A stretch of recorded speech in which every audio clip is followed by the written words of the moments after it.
जो देती दुखों से किनारा। मुरली अमृत की धारा है धारा, जो देती दुखों से किनारा। भूले जीवन में हो जा शिव बाबा मुरली में समझाए। भूले जीवन में हो जा शिव बाबा मुरली में समझाए। तुम्हें देवता बनना है प्यारा, देखो गलती न करना दोबारा।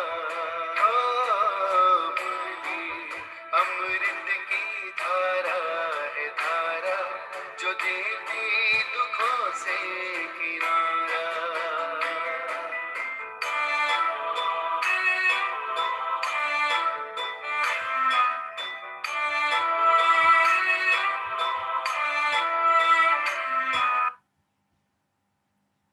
ओम शांति। ओम शांति। ओम शांति। सभी बिल्कुल रिलैक्स होकर बैठेंगे। बुद्धि को चारों तरफ से हटाकर पूरा ध्यान भ्रिकुटी के मध्य में। ये मुझ आत्मा का निवास स्थान है। मैं आत्मा इस शरीर की मालिक हूँ। मैं आत्मा इन कर्मेंद्रियों की मालिक हूँ।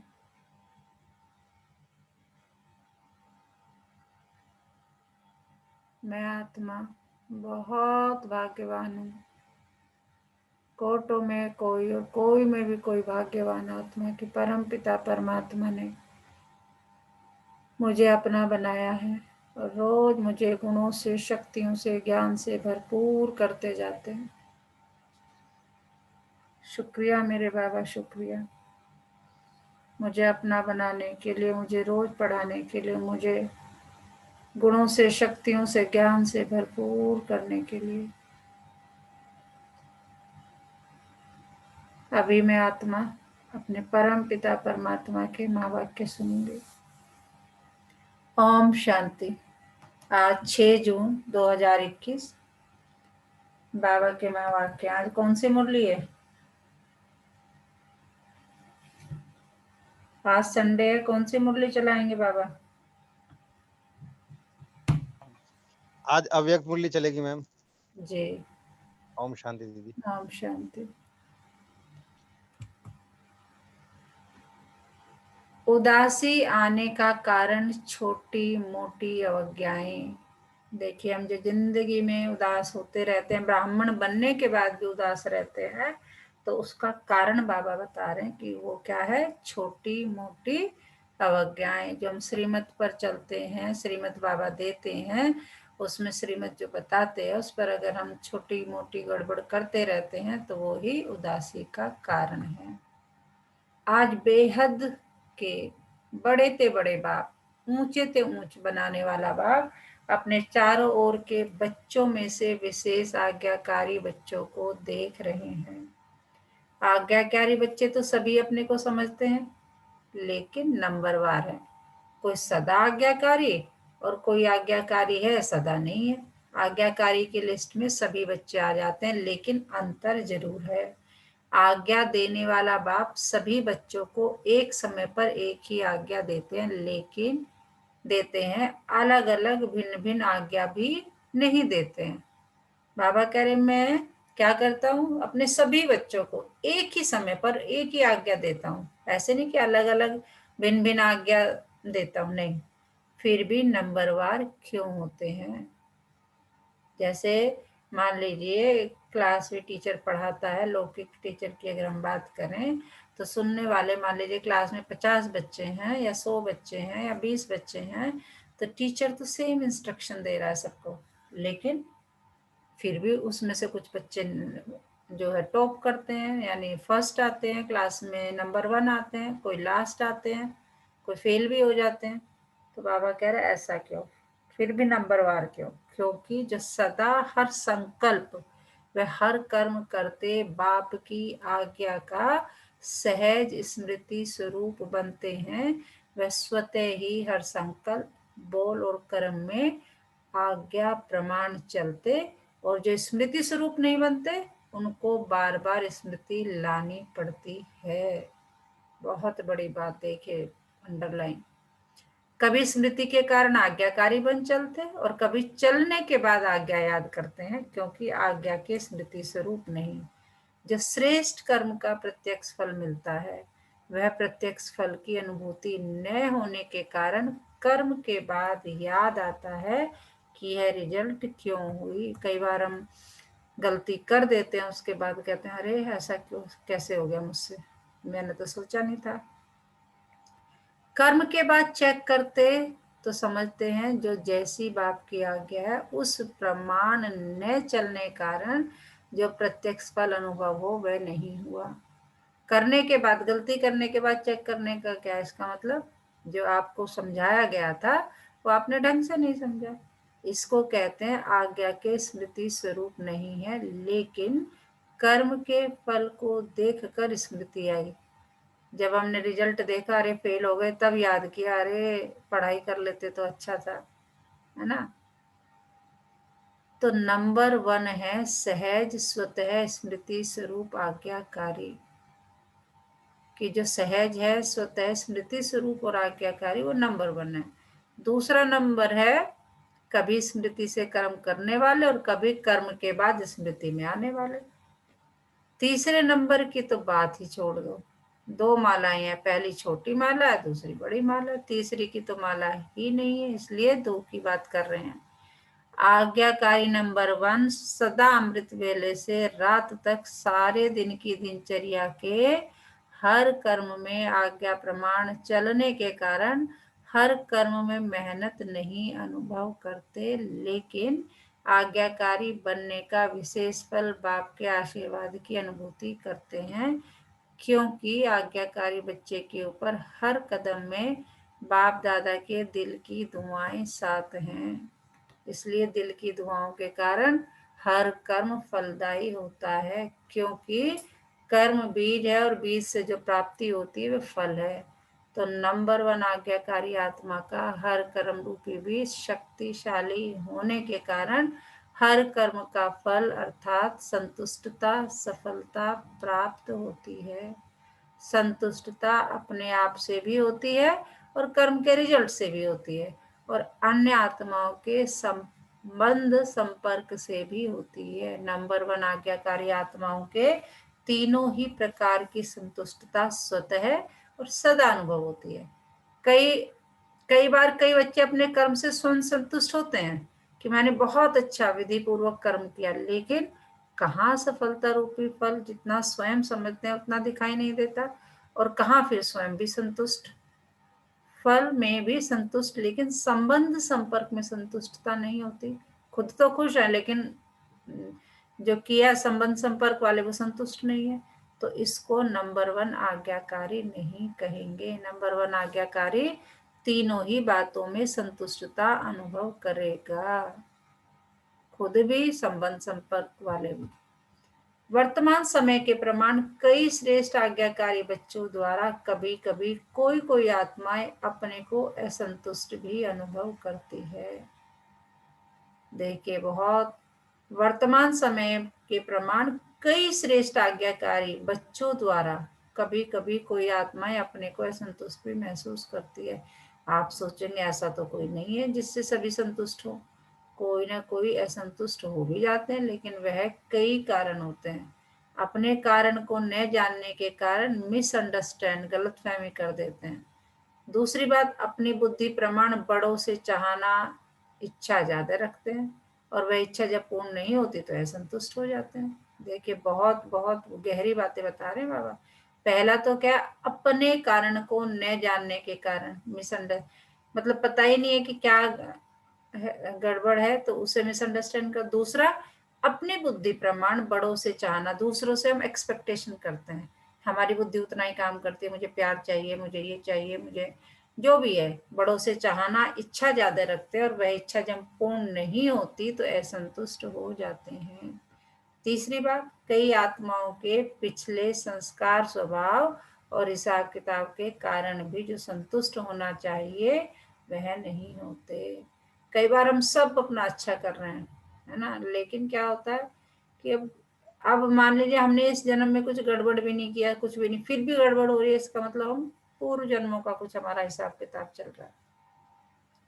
इस कारण नंबर 1 आज्ञाकारी आत्मा का वह श्रेष्ठ आत्माओं द्वारा संतुष्टता न मिलने का कारण होता नहीं है, लेकिन अपने कारणों से असंतुष्ट रह जाते हैं।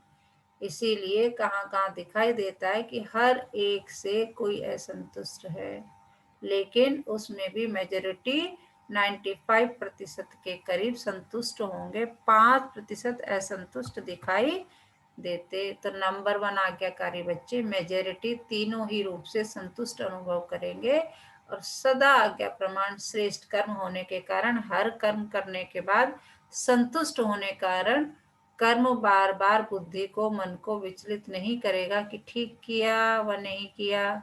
सेकंड नंबर वाले को कर्म करने के बाद कई बार मन में संकल्प चलता है कि पता नहीं ठीक किया व नहीं किया, जिसको आप लोग अपनी भाषा में कहते हो मन खाता है कि ठीक नहीं किया। नंबर 1 आज्ञाकारी आत्मा का कभी मन नहीं खाता, आज्ञा प्रमाण चलने के कारण सदा हल्के रहते, क्योंकि कर्म के बंधन का बोझ नहीं है। आज तो बाबा इतनी बढ़िया एक एक चीज को दिल में उतारा है बिल्कुल।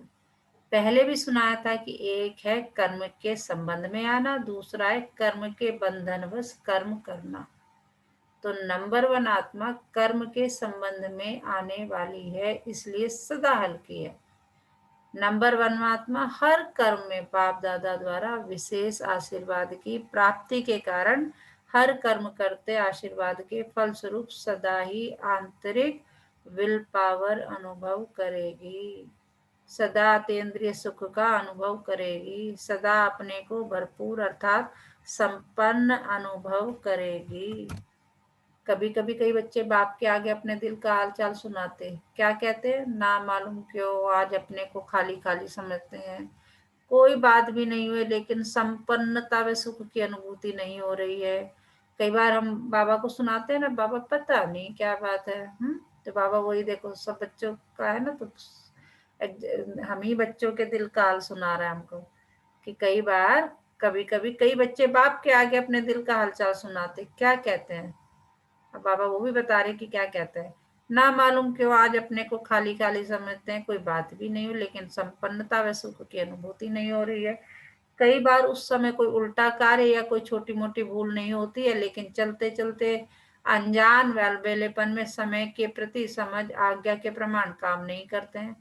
पहले समय की अवज्ञा का बोझ किस समय अपनी तरफ खींचता है, जैसे पिछली जन्मों के कड़े संस्कार स्वभाव कभी कभी न चाहते भी अपनी तरफ खींच लेते हैं, ऐसे समय प्रति समय की हुई अवज्ञाओं का बोझ कभी कभी अपने तरफ खींच लेता है। वह है पिछला हिसाब किताब, यह है वर्तमान जीवन का हिसाब, क्योंकि कोई भी हिसाब चाहे इस जन्म का चाहे पिछले जन्म का लगन की अग्नि स्वरूप स्थिति के बिना भस्म नहीं होता। सदा अग्नि स्वरूप स्थिति अर्थात शक्तिशाली याद की स्थिति, बीज रूप लाइट हाउस माइट हाउस स्थिति सदा न होने के कारण हिसाब किताब को भस्म नहीं कर सकते हैं। इसीलिए रहा हुआ हिसाब किताब अपनी तरफ खींचता है, उस समय कोई गलती नहीं करते हो कि पता नहीं क्या हुआ, कभी मन नहीं लगेगा याद में, सेवा में, और कभी उदासी की लहर होगी। एक होता है ज्ञान द्वारा शांति का अनुभव, दूसरा होता है बिना खुशी बिना आनंद के सन्नाटे की शांति, वह बिना रस की शांति होती है। सिर्फ दिल करेगा कहाँ अकेले में चले जाएं, बैठ जाएं, ये सब निशानियां हैं कोई ना कोई अवज्ञा की। बाबा कह रहे एक होता है कि वैसी शांति होती है एक होती खुशी वाली, आनंद के साथ शांति, लेकिन एक होती कि नहीं, बस अलग बैठ जाओ जाके। तो ये सब निशानियां बाबा बता रहे हैं किसकी, कि कोई ना कोई अवज्ञा की, कर्म का बोझ खींचता है। अवज्ञा एक होती है पाप कर्म करना, वह कोई बड़ी भूल करना, और दूसरी छोटी छोटी अवज्ञाएं भी होती है। देखो बाबा कितने प्यार से समझा रहा है कि एक तो आपने बहुत ही बड़ा काम कर दिया, मर्डर ही कर दिया किसी का बहुत बड़ा नुकसान कर दिया, और दूसरी होती छोटी छोटी अवज्ञाएं, जैसे बाप की आज्ञा अमृत वेले विधि पूर्वक शक्तिशाली याद में रहो। तो अमृत वेले अगर इस आज्ञा प्रमाण नहीं चलते तो उसको क्या कहेंगे, आज्ञाकारी अवज्ञा।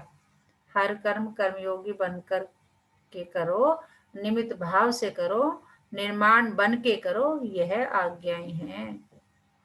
अंडरलाइन का एक एक वर्ड जो है आज अंडरलाइन करने वाला है कि आज्ञाकारी, हर कर्म कर्मयोगी बन के करो, निमित्त भाव से करो, कि मैं कौन हूँ, निमित्त आत्मा हूँ, कराने वाला तो मेरा बाबा बैठा है।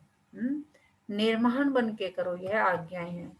ऐसे तो बहुत बड़ी लिस्ट है, लेकिन दृष्टांत की रीति से मैं सुना रहे, बाबा कह रहे से तो बहुत बड़ी लिस्ट है, लेकिन हाँ जो देखा वो सुना रहे हैं। दृष्टि वृत्ति सबके लिए आज्ञा है, इन सभी आज्ञाओं में से कोई भी, दृष्टि वृत्ति मतलब दृष्टि अच्छी होनी चाहिए, आपकी वृत्ति अच्छी होनी चाहिए। तो बाबा कह रहे इन सब आज्ञाओं में से कोई भी आज्ञा विधि पूर्वक पालन नहीं करते तो इसको कहते हैं छोटी छोटी अवज्ञाएं। यह खाता अगर जमा होता रहता है तो जरूर अपनी तरफ खींचेगा ना। इसलिए कहते हैं कि जितना होना चाहिए उतना नहीं होता। जब पूछते हैं ठीक चल रहे हो तो सब कहेंगे हाँ, और जब कहते हैं कि जितना होना चाहिए उतना है तो फिर सोचते हैं इतने इशारे मिलते, नॉलेजफुल होते, फिर भी जितना होना चाहिए उतना नहीं होता। कारण पिछला व वर्तमान बोझ डबल लाइट बनने नहीं देता है। बाबा कह रहे इतना अब का बोझ है, पिछला बोझ चल रहा है, वो बनने ही नहीं देता लाइट। सदा अतेंद्रिय सुख व खुशी संपन्न शांत स्थिति अनुभव नहीं करते हैं। बाप दादा के आज्ञाकारी बनने की विशेष आशीर्वाद की लिस्ट के प्राप्ति की अनुभूति नहीं होती है। इसलिए किस समय सहज होता, किस समय मेहनत लगती है। नंबर 1 आज्ञाकारी की विशेषताएं स्पष्ट सुनी, बाकी नंबर 2 कौन हुआ। बाबा कह रहे सब तो मैंने तुम्हें आज्ञा नंबर 1 आज्ञाकारी की विशेषताएं बताई। नंबर 2 कौन हुआ, जिसमें इन विशेषताओं की कमी है, वे नंबर 2 और दूसरे नंबर माला के हो गए। तो पहली माला में आना है ना, मुश्किल कुछ भी नहीं है। हर कदम की आज्ञा स्पष्ट है, उसी प्रमाण चलना सहज हुआ या मुश्किल हुआ, आज्ञा ही बाप के कदम है। तो बाप पर कदम रखना तो सहज हुआ ना। वैसे भी सभी सच्ची सीताएं हों, सजनियां हों, तो सजनियां कदम पर कदम रखती है ना, यह विधि है ना। तो मुश्किल क्या हुआ, बच्चे के नाते से भी देखो, बच्चे अर्थात जो बाप के फुट स्टेप पद चिन्ह पर चले, जैसे बाप ने कहा ऐसे किया, बाप का कहना और बच्चों का करना, इसको कहते हैं नंबर 1 आज्ञाकारी। तो चेक करो और चेंज करो। बाबा कह रहे हैं चेक करो तुम कौन है और चेंज करो, कि आप अगर कौन से नंबर 2 में हो तो अपने आप को चेक करो और फिर चेंज करके नंबर 1 में आने की कोशिश करो। अच्छा देखो बाबा कितने सारे हमें आशीर्वाद देने वाला है, कितनी महिमा कहने वाला है। सदा अच्छा चारों ओर के सर्व आज्ञाकारी श्रेष्ठ आत्माओं को सदा बाप द्वारा प्राप्त हुई आशीर्वाद की अनुभूति करने वाली विशेष आत्माओं को सदा हर कर्म में संतुष्टता सफलता अनुभव करने वाली महान आत्माओं को सदा कदम पर कदम रखने वाले आज्ञाकारी बच्चों को बाप दादा का याद प्यार और नमस्ते। अब पार्टियों से अव्यक्त बाप दादा की मधुर मुलाकात। उससे पहले हम क्या करेंगे, हम रूहानी बच्चों की रूहानी माता पिता बाप दादा को सर्व संबंधों से याद प्यार, गुड मॉर्निंग, नमस्ते बाबा, नमस्ते, शुक्रिया बाबा, शुक्रिया। कितने प्यार से बाबा देखो एक एक चीज हमें समझा रहा है कि अगर तुम उदास हो जिंदगी में तो उसके क्या क्या कारण हो सकते हैं। अवज्ञाएं हैं ब्राह्मण बनने के बाद, ऐसे तो चारों तरफ उदासी है, शांति है ही है, लेकिन बाबा कह रहे हैं अगर तुम मेरे बच्चे बनने के बाद भी, ब्राह्मण बनने के बाद भी उदास हो, उसका कारण बाबा ने आज बताया। और क्या क्या सुना है जी। कौन बताएगा? और क्या क्या पढ़ा है आज बाबा ने अभी तक? ओम शांति दीदी। ओम शांति। बाबा बाबा बता रहे हैं कि जितना तुम्हारे याद रहेगी, है ना, उतना तुम्हारा रास्ता आगे का सहज हो जाएगा। जी लेकिन अगर तुम बैठे हुए हो और अपने आप को आत्मा न समझकर, बाबा का ज्ञान न समझकर कुछ और रास्ते पे चल रहे हो, तो कोई फायदा नहीं है उससे, हम्म, है ना। और बहुत अच्छी बातें बता रहे हैं, लेकिन बाबा जो आज बता रहे हैं ना, वो है पद चिन्ह पे चलना, यानी कि अनुसरण करना। हाँ आप जितना बाबा करोगे, ईश्वर का अनुसरण करोगे, आप उतना ही उनके जैसे जैसे बनते चले जाओगे। क्योंकि हम है तो उनकी संतान, लेकिन हम अपनी शक्तियों को, अपने ज्ञान को भूल गए हैं। तो जी बाबा बार बार याद दिला रहे हैं। जी। ओम शांति। पार्टियों से अव्यक्त बाप दादा की मधुर मुलाकात। सदा अपने को रूहानी यात्री समझते हो? यात्रा करते क्या याद रहेगा? जहां जाना है वही याद रहेगा ना। अगर हम कहीं यात्रा पे निकले हैं तो मान लीजिए यहाँ से हमें किसी डेस्टिनेशन पे जाना है, हरिद्वार जाना है, तो हमें क्या याद रहेगा कि हरिद्वार डेस्टिनेशन, जहां जाना वही याद रहेगा ना। अगर और कोई बात याद आती है तो उसको बुलाते हैं। अगर कोई देवी की यात्रा पर जाएंगे तो जय माता कहते जाएंगे। अगर कोई और याद आएगी तो अच्छा नहीं समझते हैं। हम्म। बाबा कह रहे अगर तुम देखो, कितना अच्छा एग्जाम्पल दिया। हम लोग जो है जब भक्ति मार्ग में थे तो जाते थे ना वैष्णो देवी और मतलब बहुत सी माताओं की यात्रा पे जाते थे, तो क्या बोलते या जय माता दी बोलते जाते थे ना। तो बाबा कहते हैं अगर कोई और याद आएगी तो अच्छा नहीं समझते, एक दो को भी याद दिलाते जाएंगे। जैसे यात्री चलते रहते हैं ना तो आने वाले जाने वाले आपस में बोलते रहते हैं जय माता दी जय माता दी।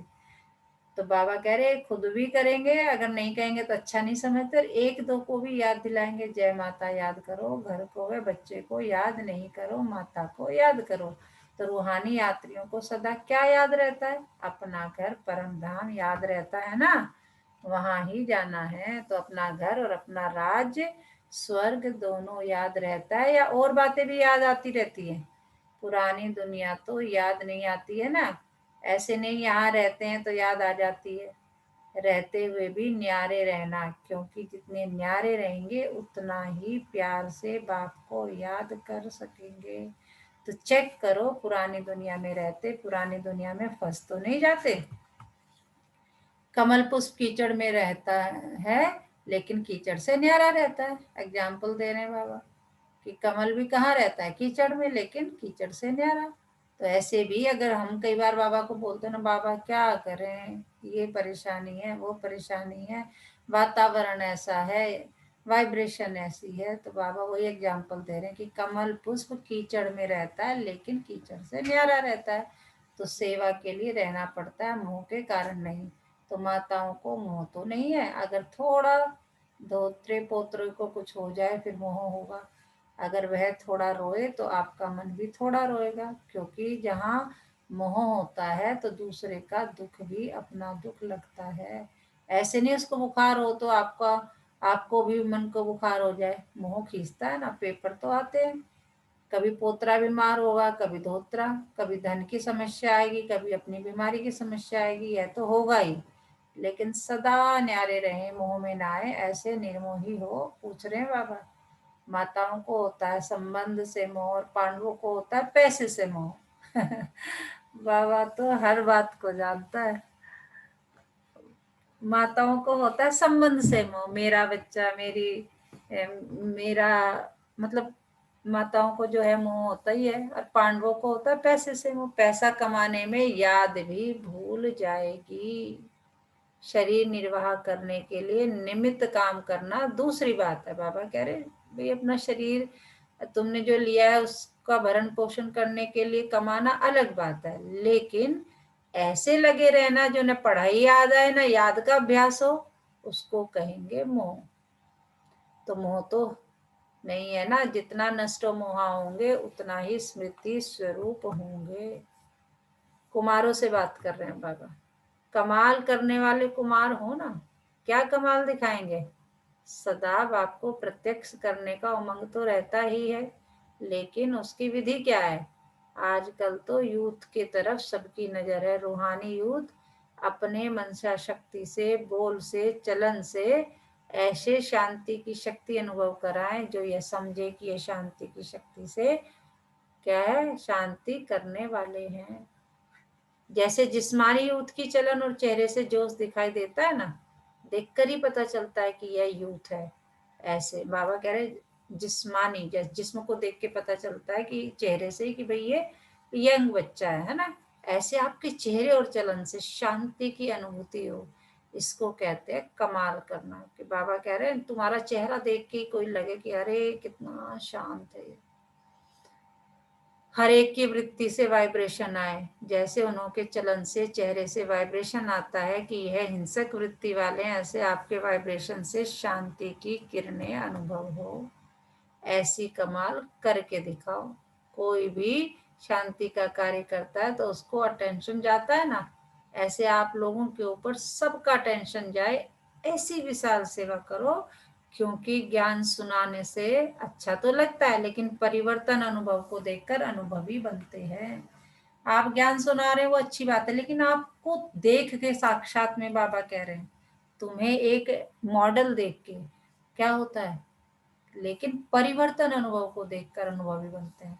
ऐसी कोई न्यारी बात करके दिखाओ। वाणी से तो माताएं भी सेवा करती हैं, निमित्त बहनें भी सेवाएं करती है, लेकिन आप नवीनता करके दिखाओ जो गवर्नमेंट का अटेंशन जाए। जैसे सूर्य उदय होता है तो स्वतः ही अटेंशन आ जाता है ना, रोशनी आ रही है। कितना प्यारा एग्जाम्पल बाबा देता है, एक एक चीज को ऐसे क्लियर समझाता है, पूछो मत। तो बाबा कह रहे जैसे सूर्य उदय होता है तो स्वतः ही अटेंशन जाता है, रोशनी आ रही है, ऐसे आपकी तरफ अटेंशन जाए, आपको देख के ही लगे अरे शांत, बिल्कुल समझा। वरदान है आज का, थकी व तड़पती हुई आत्माओं को सिद्धि देने वाले खुदाई खिदमतदार भाव। थकी व तड़प, चारों तरफ क्या है, हाहाकार मचा हुआ है। थकी व तड़पती हुई आत्माओं को सिद्धि देने वाले खुदाई खिदमतदार भाव। आत्माओं की बहुत समय से इच्छा व आशा निर्वाण में मुक्ति धाम में जाने की, इसके लिए ही अनेक जन्मों से अनेक प्रकार की साधना करते करते थक चुकी हैं। अभी हर एक सिद्धि चाहते हैं ना कि साधना सिद्धि अर्थात सदगति, तो ऐसी तड़पती हुई थकी हुई प्यासी आत्माओं को प्यास बुझाने के लिए आप श्रेष्ठ आत्माएं अपने साइलेंस की शक्ति व सर्व शक्तियों से 1 सेकंड में सिद्धि दो, तब कहेंगे खुदाई खिदमतदार। स्लोगन है आज का, कमजोर संस्कार ही माया के आने का चोर गेट है, अब यह गेट बंद कर दो। कितनी अच्छी बात बता रहे हैं बाबा कि कमजोर संस्कार ही माया के आने का चोर गेट है, अब यह गेट बंद कर दो। आज का मीठा मोती, परमात्मा पिता ने हम सभी में एक जैसे ही गुण भरे हैं, उन्हें यूज करके हम स्वयं और दूसरों को सुख दे सकते हैं। परमात्मा पिता ने हम सभी में एक जैसे ही गुण भरे हैं, उन्हें यूज करके हम स्वयं और दूसरों को सुख दे सकते हैं। तो आज पूरा दिन किस समान में रहना है, मैं नंबर 1 आज्ञाकारी आत्मा हूँ, नंबर 2 नहीं, नंबर 1 आज्ञाकारी आत्मा हूँ। तो उसके लिए बाबा ने बताया कि नंबर 1 आज्ञाकारी आत्मा कैसी होगी, वो नंबर 1 आज्ञाकारी आत्मा का हर कर्म रूपी भी शक्तिशाली होने के कारण हर कर्म का फल अर्थात संतुष्टता सफलता प्राप्त होती है। संतुष्टता अपने आप से भी होती है, कर्म के रिजल्ट से भी होती है, और अन्य आत्माओं के संबंध संपर्क से भी होती है। मतलब हर जगह तीनों चीजों से संतुष्ट होते हैं, अपने आप से भी। कई बार हम अपने आप से संतुष्ट नहीं होते, क्या कर रहा हूं मैं, क्या हो रहा है मेरे साथ, ये कर्म के रिजल्ट से भी होते हैं, अन्य आत्माओं के संबंध संपर्क से भी होते हैं, जिनके साथ आप काम कर रहे हैं, परिवार है या फिर ऑफिस है या कहीं भी आप जिनके संबंध में आते हैं, उनसे भी अगर आप संतुष्ट हैं। नंबर 1 आज्ञाकारी आत्माओं को तीनों प्रकार की संतुष्टता स्वतः और सदा अनुभव होती है। तो चेक करो कि ऐसे नंबर 1 आज्ञाकारी बने हो। तो मैं नंबर 1 आज्ञाकारी आत्मा हूँ। ये चेक करके बाबा ने ये भी कहा अगर नहीं है तो चेक करो, चेंज करो। अच्छा, ओम शांति।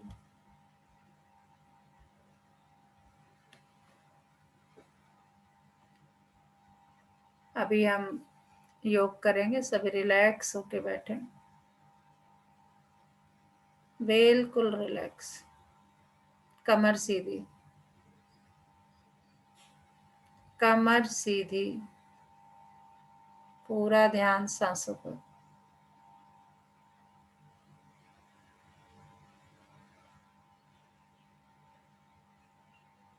धीरे धीरे पूरा ध्यान भ्रिकुटी के मध्य में। ये मुझ आत्मा का निवास स्थान है। मैं आत्मा इस शरीर की मालिक हूँ। मैं आत्मा कर्मेंद्रियों की मालिक हूँ। मैं बहुत भाग्यवान आत्मा हूँ कि परम पिता परमात्मा ने मुझे अपना बनाया है और रोज मुझे गुणों से, शक्तियों से भरपूर करते जाते हैं और मुझ आत्मा को रहने के लिए एक स्वस्थ शरीर दिया है जिसमें स्वस्थ कर्मेंद्रियां निवास करती हैं,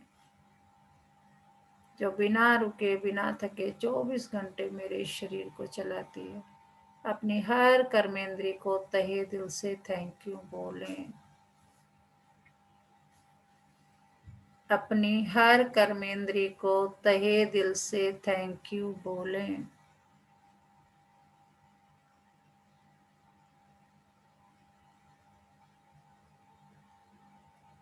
एक एक कर्मेंद्रिय के पास जाकर उसे प्यार से सहलाएं, थैंक यू बोलें। परमात्मा का बहुत बहुत शुक्रिया, उसने मुझे ऐसी जगह जन्म दिया जहाँ प्रकृति के पांचों तत्व भरपूर मात्रा में है। प्रकृति के पांचों तत्वों का भी तहे दिल से बहुत बहुत बहुत शुक्रिया। दशों दिशाओं का, नवग्रहों का, चारों युगों का, तीनों लोकों का, ब्रह्मांड की एक एक ऊर्जा का बहुत बहुत बहुत शुक्रिया।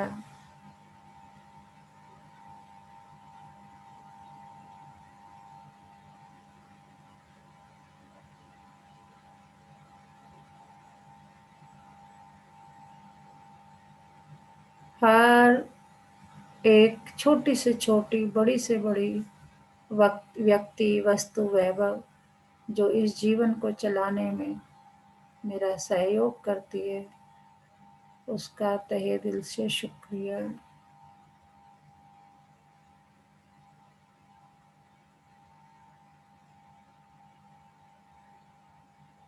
सबको प्यार से शुक्रिया अदा करें। आज के दिन, तारीख, महीने का भी शुक्रिया। इस टेक्नोलॉजी का शुक्रिया जिसकी वजह से हम घर बैठकर, बाबा हमें घर बैठकर ज्ञान से, इस कोरोना टाइम में भी ज्ञान से भरपूर करता जाता है।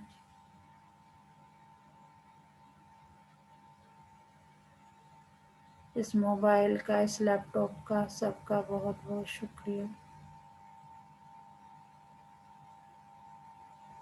चलो मेरे बाबा, मीठे बाबा, प्यारे बाबा, आज के इस शानदार दिन की शुरुआत करते हैं। और बाबा मेरा हाथ पकड़कर चल दिया आज के दिन की यात्रा पर। मैं बेफिक्र बादशाह बाबा का बच्चा, हंसता खेलता गाता, खुशी में नाचता हुआ बाबा से बातें करता हुआ जा रहा हूँ आज के दिन की यात्रा पर। देखें अपने आप को जाते हुए।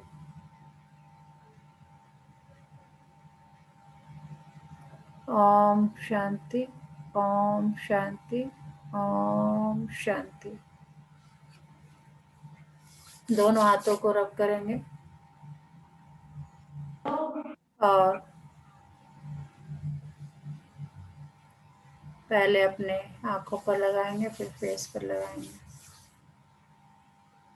अच्छा, ओम शांति।